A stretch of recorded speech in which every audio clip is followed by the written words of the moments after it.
Good morning, everybody, and happy International Women's Day. This is the very first panel today. And before we get started, I'd like to acknowledge the traditional custodians of the land and elders past and present. Today, the webinar is being recorded on Gumbaynggirr country in Sawtell at Scotty's Success Hub. So without any further ado, let's get straight into it. Emma, I'd like you to start.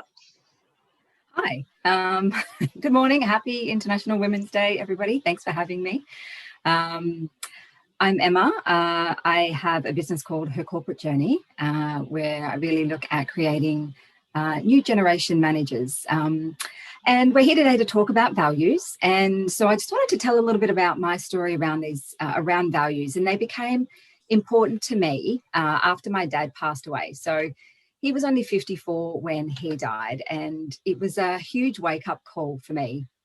I realised that life was so short and that it had better mean something whilst we're here. So basically, I stopped settling for that'll do, and I demanded more out of life and more out of myself. So that was 13 years ago, and during that time, I've grown a successful award-winning photography business. I've become a business advisor for the New South Wales State Government program, one of their business programs. I've been a bank manager, I've been a sales manager, and like I said, I'm now back into to building this business to create new generation managers so that we can change our corporate culture from a profit at all cost mentality to people first, values and strengths inspired culture, because I truly believe that our business owners and managers have a responsibility to take care of those who come and work for us. And in doing so, they have a ripple effect right across society. So when I realized how my values actually impacted on my life, on what I was feeling and what I was doing, I started taking them just a little bit more seriously. So my values I'll share with you all here. They're courage, curiosity, respect, and achievement. So they're my top 4 core values. So basically I use these by, whenever I have a decision to make, I check in with these and just make sure that the decision really aligns with these values. So no matter what the outcome of the decision, whether it's, whether it turns out the way I wanted it or it kind of goes pear-shaped, I know I did the right thing based on these values. And so I really think that that's where understanding and knowing these core values and how they actually play out in your life can really make a big difference for you in all aspects of your life. And I just wanted to put in quickly here, I've been asked a couple of times, what's the difference between values and beliefs? And I just wanted to say my interpretation of this is that values are how you bring that belief to life. So they're kind of the way you behave. So you can say you believe in something, but your actions might not quite align with the actual belief. So for example, my belief is that life is too short. We really need to get out and live it. So my values align with this belief. They're how that belief comes to life for me, because they're courage. That obviously we need courage to get out and do these things that we probably wouldn't normally do. Curiosity, respect, and achievement. So all of those core values help me then live that belief of that life is too short. So how then do you actually find your values? And there is so many different ways to work out how we find these values. It's not an easy process, but what I do know is that they can come out very clearly in certain times. And I want to share some of those with you so you can start getting some clarity around that value. And if you already know what your values are, then they'll actually help you identify if you're living by them. Now, the most common time these values show up is pretty much when you're on your soapbox or when you're really frustrated or something is not going quite right. So somebody's done something and it's really ticking you off. Chances are this is a core value at play under here. And it might be something to do with society, something's happened. It might be something in the workplace, or it might even be something a family member does or the way they behave or something. So pay attention to these times where you're incredibly frustrated because there's a value in there coming out for you. So another time is also when you've had a really hard decision to make and you've agonized over this decision. Chances are there's also a core value at play here. So this could be something like having to choose between family or work, or family or friends, or work or friends, or you've had to choose between something and you just are really struggling for whatever reason. The struggle is your own, but if there is a struggle in there, you're hitting on some core value somewhere and you're trying to make a decision that is probably going against that core value because it's what you think you might have to do or what you think you should do. But inside it's coming out quite differently. And then the last time is think about a time when your heart was really singing. So when you have felt you're living your best life, everything is just amazing, things are falling into place. What are you doing in these times? Who are you with?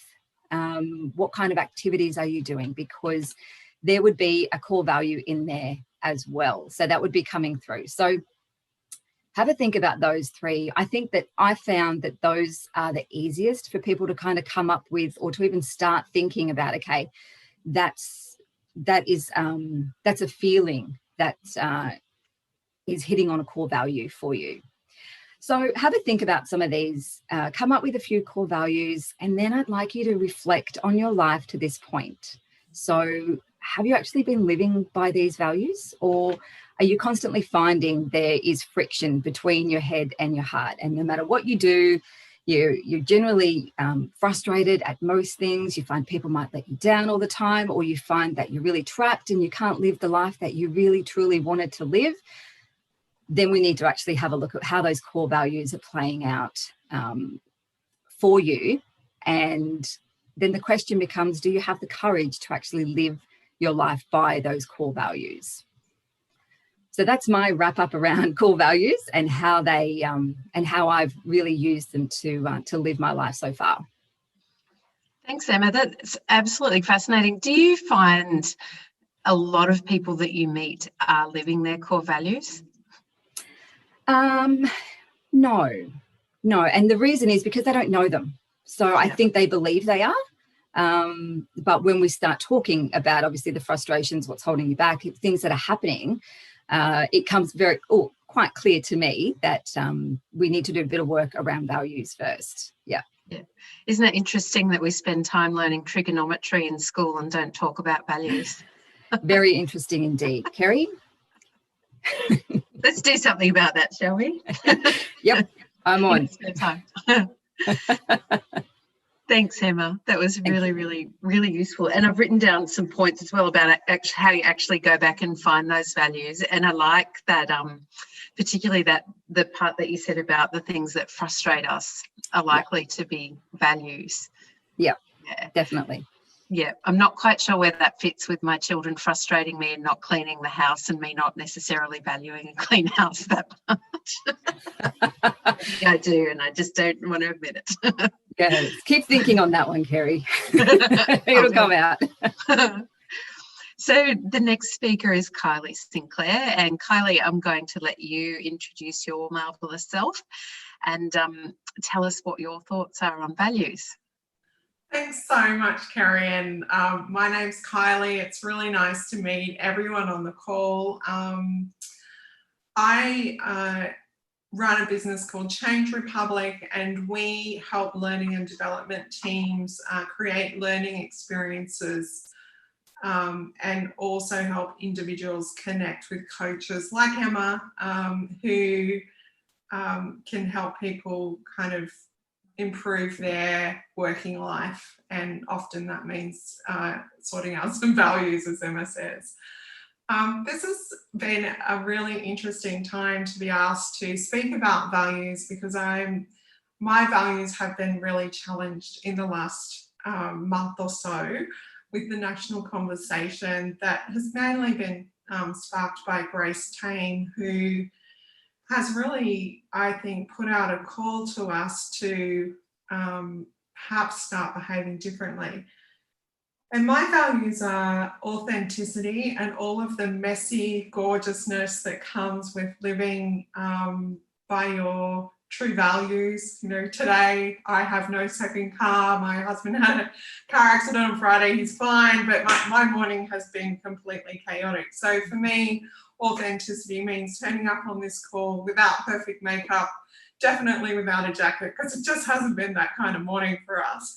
And to learning to be completely okay with that, and to live in my own skin, based on what's happening in my household and with my family and business life. The second value I have is feel the fear and do it anyway. My mum was a pretty kind of out there 70s kind of woman, and she always posed this question, like, is it really going to matter in 10 years when you look back on this? Will you regret it or won't you? And that's kind of been, you know, we talk about having our mother's voices in our head. That's the voice that I have in my head. So that feel the fear and do it anyway takes me to a lot of really terrifying places, like launching a business in the middle of COVID. Like, what was I thinking? So such a tough year, but it's also brought me a lot of joy because I've been able to be around my family and learn a lot about myself.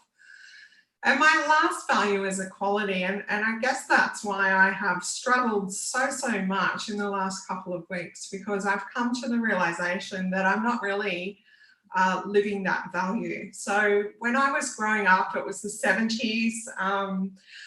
The original Wonder Woman, Linda Hamilton, was on TV. She was absolutely fabulous. And I just wanted to be Wonder Woman. And I've been thinking all this time that I'm doing a pretty great job of it. So I don't mind congratulating myself. But actually the last few weeks have made me realize that I'm not actually living that value. I have somehow convinced myself that women are equal in our community. But I think what we're seeing at the moment, or what I am experiencing, is a whole heap of examples where women aren't really equal, where the decisions about how we're treated when we have challenges in the workplace, when we're threatened or potentially even terribly attacked, are taken out of our hands by a legal system that is not keeping up with what women really need, and in some cases men. So I've been sort of really struggling with this, because my natural reaction is to decide that I want to be Prime Minister and just fix the whole thing. But, I have 2 kids. I live on the North Coast and I really like the beach. So that kind of doesn't pan out. So I've been thinking about what can I do to really influence people to think differently within my own sphere of influence. And it does absolutely terrify me, but I have decided that I'm a feminist, and that's been a really hard thing to say when you actually have been kidding yourself that everything's equal. So you kind of don't really need to say you're a feminist if you believe things are all peachy, because there's no need for that kind of agitation. But I was kind of really struggling. I got this amazing newsletter, which I never ever say, words I thought I'd never say, from a lady called Annalie Blundell, and she's in our community. And she sort of talked about #ChooseToChallenge, which is the theme for International Women's Day. And she suggested 3 simple ways that we can actually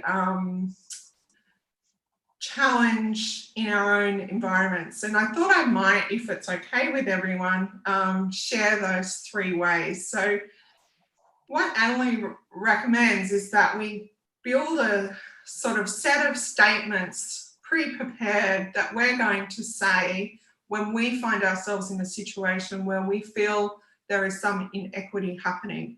And it quite often happens in a conversation around us, and it's the sort of conversation you would get in the car and go, oh God, I wish I had have said something then, but I just didn't know what to say. So she recommends coming up with some statements, and these are her examples.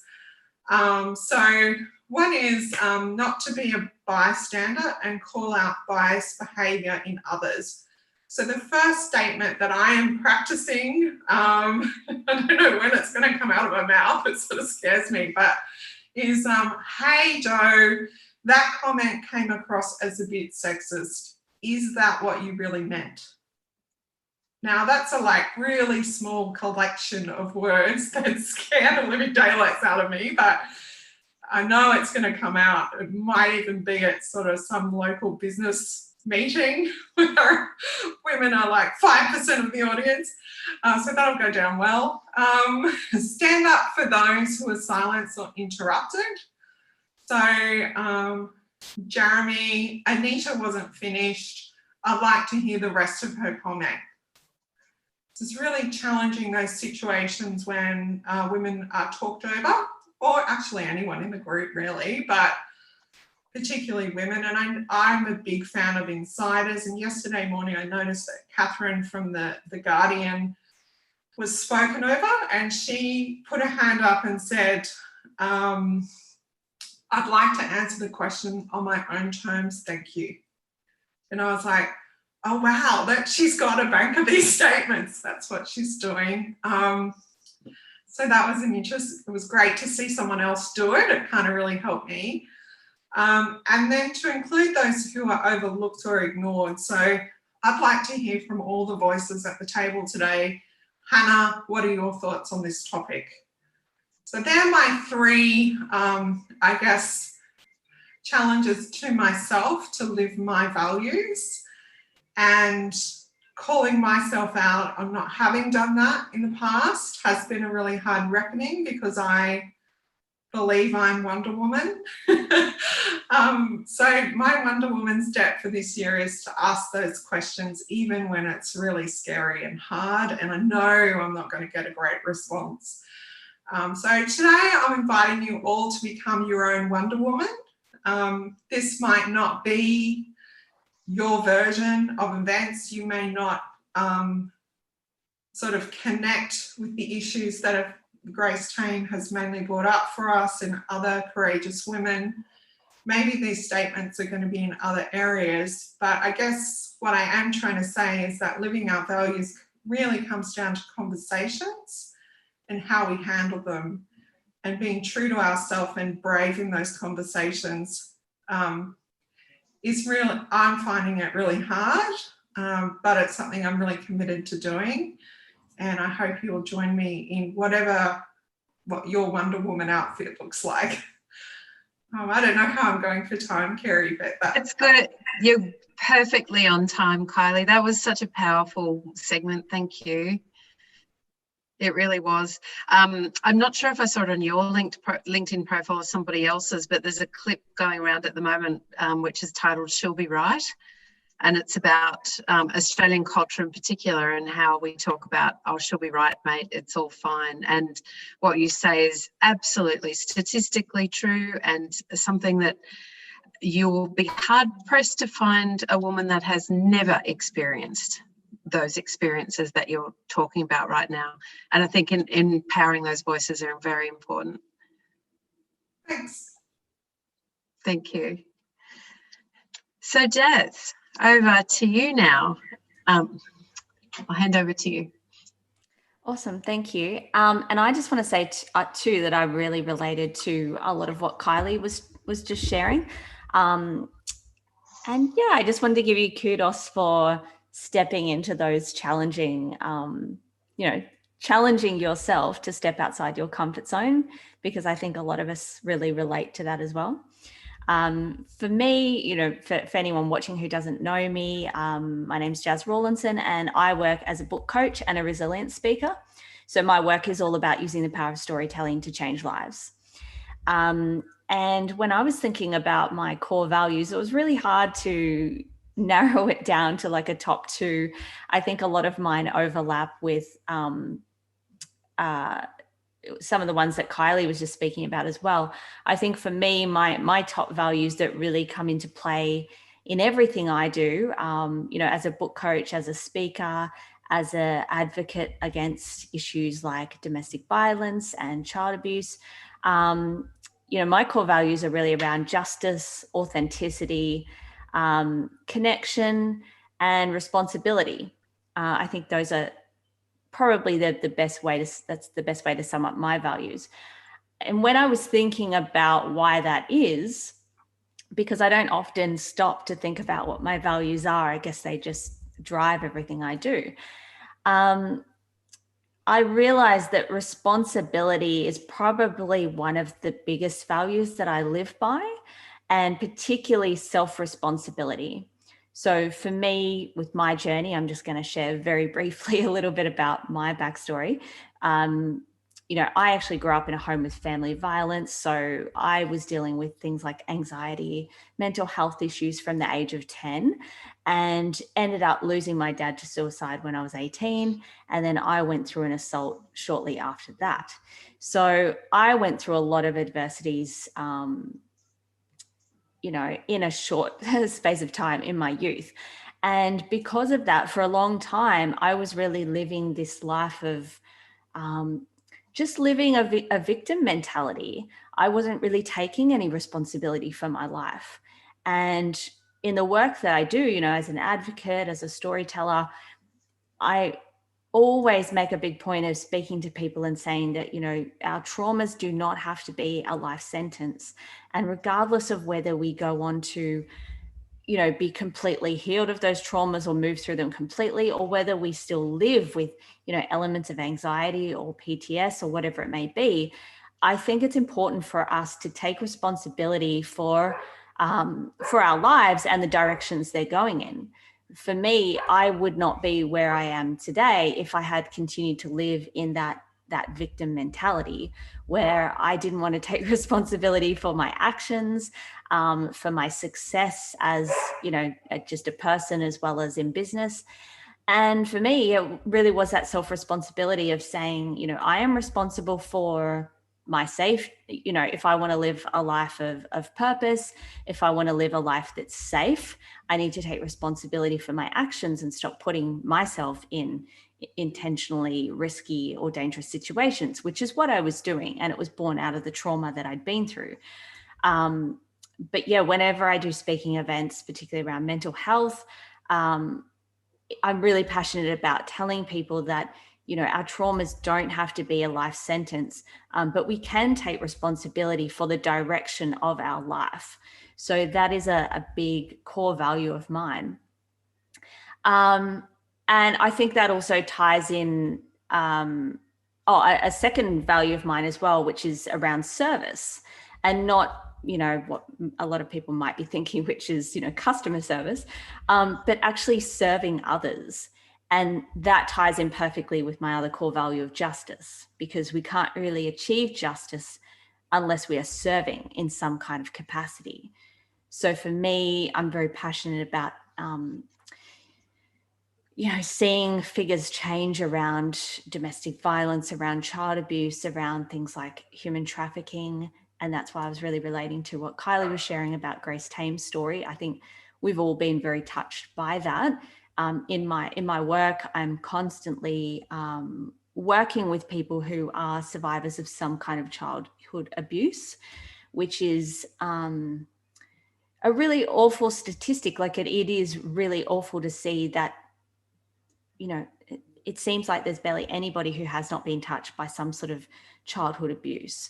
And in order to change these figures, I think service comes into that so much. So for me, I live by the value of service by being a voice for those who don't have a voice yet, speaking out on issues that maybe other people are not yet ready to speak out about. Maybe their trauma is still a bit too deep, and so they don't have the voice yet to be a vocal public voice on these issues. So that's where I choose to do that. In terms of service as well, that also can tie into things like volunteering. And I really wanted to touch on this because I'm not sure if it was, whether it was Kylie or Emma that was talking earlier about how to actually find your values and how to work out where they come from. And for me, I really discovered my values through volunteering. it was kind of that bridge that took me from the old mindset of victim mentality, and thinking that life was just happening to me and I had no control over it, to actually finding my purpose and finding my values and the things that really drive me.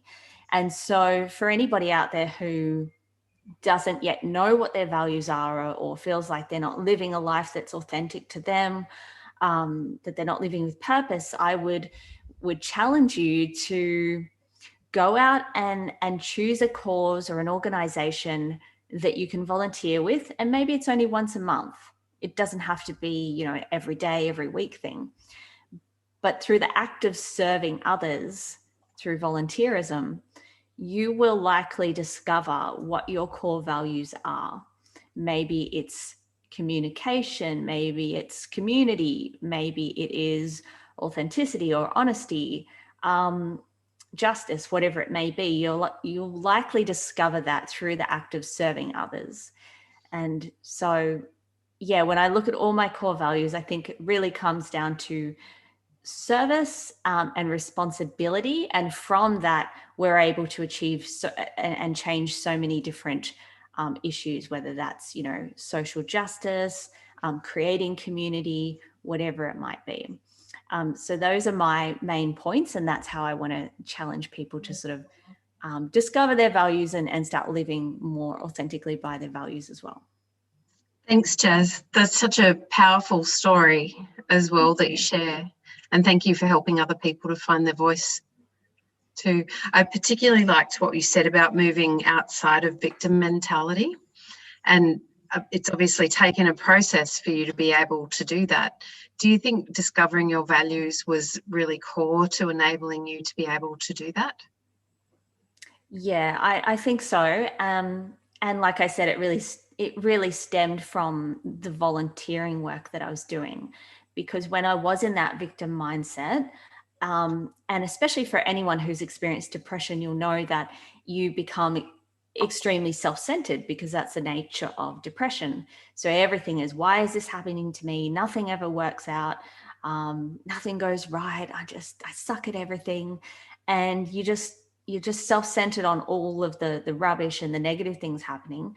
And so there really isn't space to see what your values are when you're in that environment. So for me, stepping outside of that by volunteering, serving others, helped me to look at a broader picture of things going on in my community or things around me. And then I was able to go, wow, I really, so for me, very quick story, I went and volunteered at a community festival in 2011.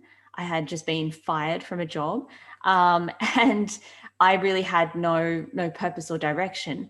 And it was through the act of being a photojournalist at this festival and learning about issues like human trafficking, where I really felt my gut and my heart connecting me to what were my core values. So I was like, wow, I'm so deeply touched by this. I feel like I really want to do something to create social change and social justice.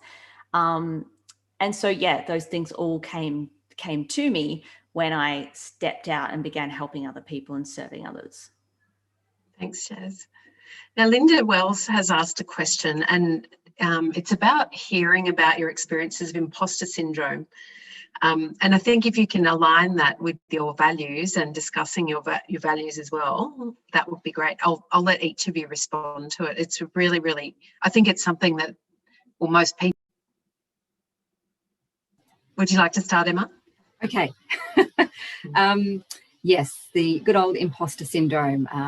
It is something that I talk about regularly with my community of corporate women in management, and also previous experts in this field.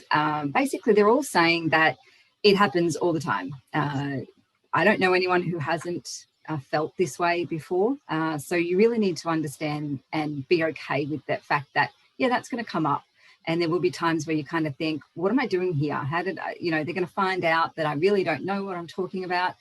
But in this one, I think for me, my core values really come through with the fact of this belief of living this life. You know, it's too short to do that. And ultimately, if I'm saying something, or if I find myself in a position talking about something that I really truly believe in, then I hit on that value of courage and say, do you know what, not everybody's going to like me, and that's okay. And I need to just reframe that thought process of, oh God, they're going to find out, to actually, do you know what, I'm really here, and I should be here because I'm talking about what's important to me. Might not be important to you. You don't need to keep listening, but I'm here because I'm sharing the message that's within me. And I know that there are people out there it resonates with. And so that's the kind of the reframe, that every time that pops up, I make sure that I hear it, I acknowledge it and go, yep, but this is the way I'm actually going to think this is the way I'm going to choose to think about how I feel around this area. So I think that's probably my way of dealing with that, but knowing that, yes, it's everywhere. And it's not just women, by the way. I just want to point that out. Yeah. How about you, Kylie? Look, for me, imposter syndrome comes from the need to be perfect. So how could I possibly be doing this if I'm not the most prepared, wearing my gorgeous Big Apple red nails, the perfect pair of shoes, and an immaculate suit, kind of like an armor to protect us. And I had this experience. I went to New York to the head office for the company that I was working for to talk to the owner of the company and the CEO about a new initiative that we were launching, then to kind of talk them into it when all evidence showed that there was no way they were going to sign it off. And I was getting ready, and I staying in this hotel room, and I had a really long zipper in the back of my dress, and I couldn't zip it up. My husband normally zips it up. So I walked into this head office through their kind of really glossy foyer, and I had my shoes on and this fabulous jacket and this dress that was half undone down to below my bra line. And I was like, not nervous, because I was completely obsessed about this zipper. What the hell I was going to do about it. And I walked in, and they had this really hot air conditioning because it was like the middle of winter. And so I had to take my jacket off. I was like, oh God. And I'm thinking that I sat in the meeting and I sort of edged my chair around so it was facing the wall, and they couldn't see my back. And I kind of did the pitch, and they agreed to it. And I just realized that it doesn't matter, you know, it just doesn't matter if you're not perfect, if you're not the most prepared. And I walked out of the meeting, and I just stood up and just walked out with my zipper down. So they definitely saw it, and asked the assistant there to kind of zip me up, and we cracked up, and I went up to the top of the Empire State Building and looked out over New York and thought, well, like, screw imposter syndrome. Like, there's just nothing that I can't do. And for some reason, that was like a magic pill. So I think it's just like, that's where that kind of feel the fear and do it anyway comes in. It's just having this, like, Elsa, I hate to bring up Elsa on International Women's Day, but she says, just do the next best thing. And so that's all I'm trying to do. And if I focus on that, the imposter thing seems to magic itself away for me. Thanks, Kylie. That's a great story. It is now. I walked around Sydney CBD in 2 odd shoes for 24 hours. So I hear you. Sorry, Jazz, over to you. I was just enjoying that story as well. Yeah, imposter syndrome has been something I've dealt with most of my life. I do feel like I've started to break through it a bit recently, like just this year. But I've had that same mentality of, you know, you feel the fear and you do it anyway. So sometimes I get people say to me, oh, wow, like you're so good at putting yourself out there. You know, like I just saw that you were on this podcast or this and that, you know, they assume that I must just be really confident doing that. and just put myself out there for opportunities all the time because I feel like I'm ready for them. But that's not always the case. And I found for me that sometimes when I feel or I hear that voice that's like, you're not good enough to do this yet. Look at all these people around you. They're so much more professional. You know, I literally just tell that voice to shut up. And, you know, I was having a meeting with someone recently for a really, really huge speaking opportunity.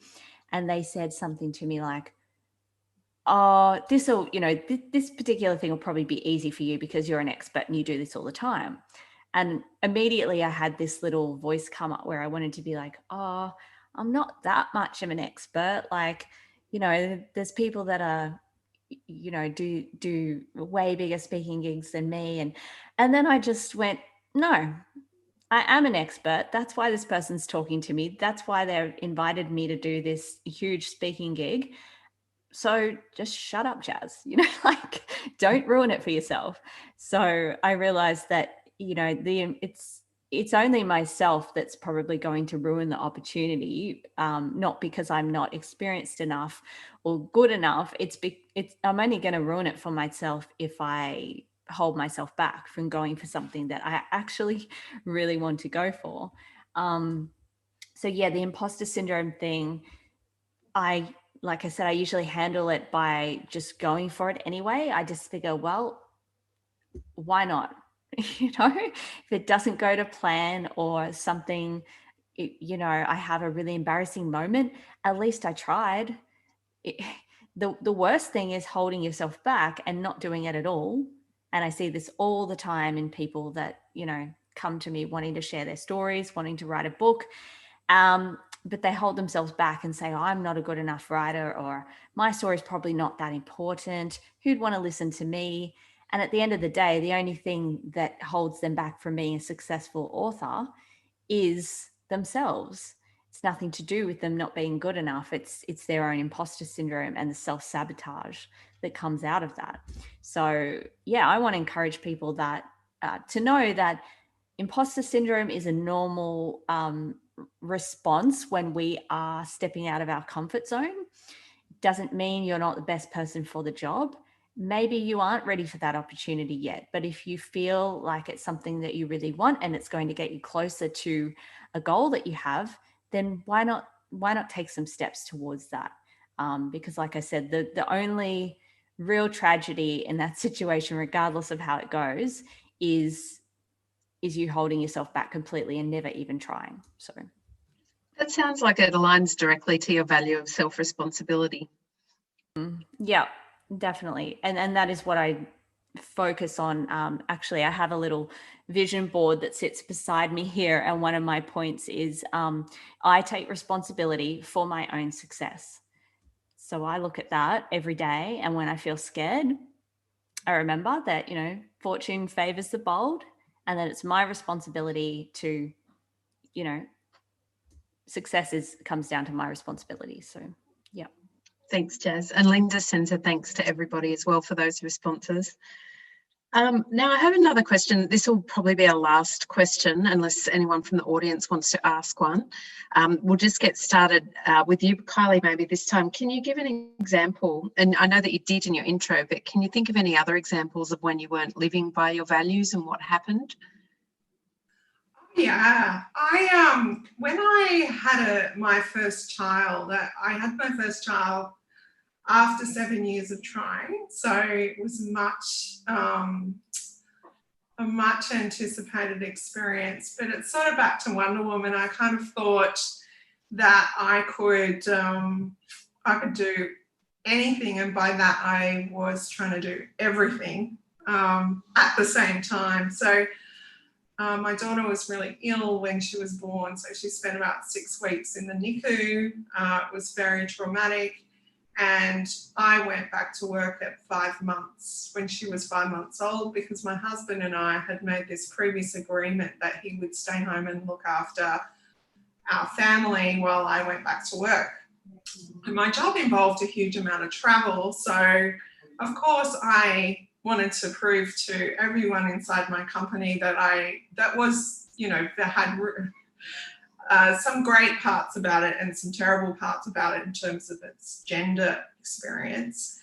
And I thought I'll just go on this 3-week national tour. Now, no one asked me to do that, but I went from Cairns to Hobart in 3 weeks, visiting every single office that the company had, to ask them about this product that we'd launched. And I got home on the Friday and I walked in and my daughter didn't know who I was, and she was scared and she started crying. So that is about as far away from my true self as I could get. And I quit on the Tuesday because I just was like, well, hang on a minute. I've wanted this baby forever and she doesn't even know who I am. But I took myself to that space. No one in the company asked me to. And I'm not exactly sure why I did that, but it definitely led me to a moment of just letting go of all of this external need for approval. And I'm pretty much a terrible employee now because I don't care about any of that. I just care about living my own way. So I don't know if that's a great example, Kylie. Thank you. Now we've got about 4 minutes left. So Emma and Jazz, if you've got an example, I'd love to hear them. Yeah, mine actually goes back to when I was 19, and I didn't realise obviously it was a babe at the time, but looking back on it, I was working for a very large communications company, and I had this real drive to achieve, keep going, and I was doing some training management, and I had pushed for my managers to say, come on, start training me. I really want to get into management. Teach me. They had kind of pushed back saying, well, I don't think you're ready. And I'm like, yeah, I am, but give me a go. So they did. And so, of course, I was listening. I was taking in everything that these people were telling me. And one guy, I'll never forget it, put me in this situation where he said, this person, I think they're doing the wrong thing, and you're going to go and call them out on it. And this is how you're going to do it. And inside, I'm like, no, we don't treat people like that. That's horrible. I'm not doing that. And he's like, well, this is what management is. So you need to come in, you need to do it. You need to put your emotions out of the way. You need to bring the facts and you need to call them out on it. And I was like, oh my God, no. And I'm like, well, you're not cut out for the job. So of course I went against everything that I did, and I went into this meeting and I've never forgotten it. It has stayed with me, and I remember the guy that I was speaking to. I remember what I said. I remember his reactions. I remember it clear as day. And that was a time that I went against it. At the time, I didn't realize that was a core value of mine, but it's still with me to this day. There's a few years in between when I was 19 and now. So to me, that's an example of when I went against it, and I've never forgotten it. Thanks, Emma. How about you, Jazz? I think mine, the only one I can think of is kind of what I touched on before, was when I was living in that victim mentality mindset and not taking responsibility for the way that my life was going. And at that stage, I was around 20, 21. And yeah, I mean, it just meant that life was happening to me and I couldn't see any direction for my life. And I just thought, well, this is the way life is. It's never going to probably get any better than this.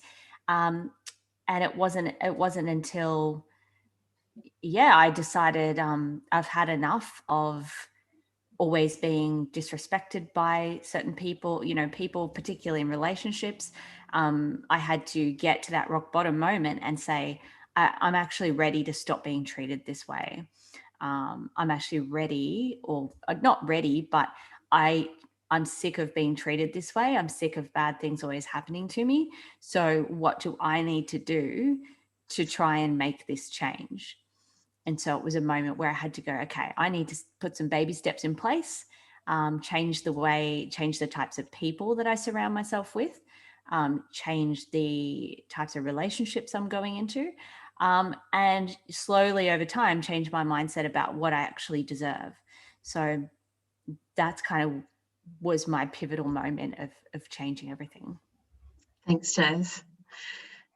So thank you all so much for being on the call today. If you're either listening live or listening as a recording in the future, make sure you seek out Emma, Jazz and Kylie on LinkedIn and connect with them. I know I follow all of them and they're all posting really valuable things as well. I really appreciate the three of you, and what you wouldn't know behind the scenes is one of my core values is collaboration, and when we put the call out for people to be on the panels, all of the three ladies jumped in at very little notice with very little briefing, and here we go, the first panel's concluded, and I really appreciate that you did that. Thank you. So just some really key points that I took away were about making sure that you do take some time to identify your values. And there were the clues that Emma provided about that, and Jazz also added that volunteering was a great way to do that. I love that you spoke about being your own Wonder Woman, Kylie, as well. I remembered quite distinctly my sister and I playing Wonder Woman, because I had the darker hair, I always got to be her and she had to be the baddie. And we have to work out how that plays out in the rest of our lives together.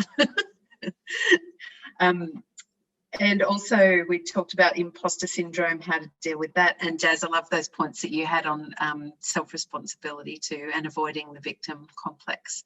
So thank you all so much. I really appreciate it. What's going to happen now is we're going to sign out. If you're wanting to listen to the next panel, you'll need to sign in again. And I hope you all have a happy Women's Day. Thank you. Thank you, everybody. Bye.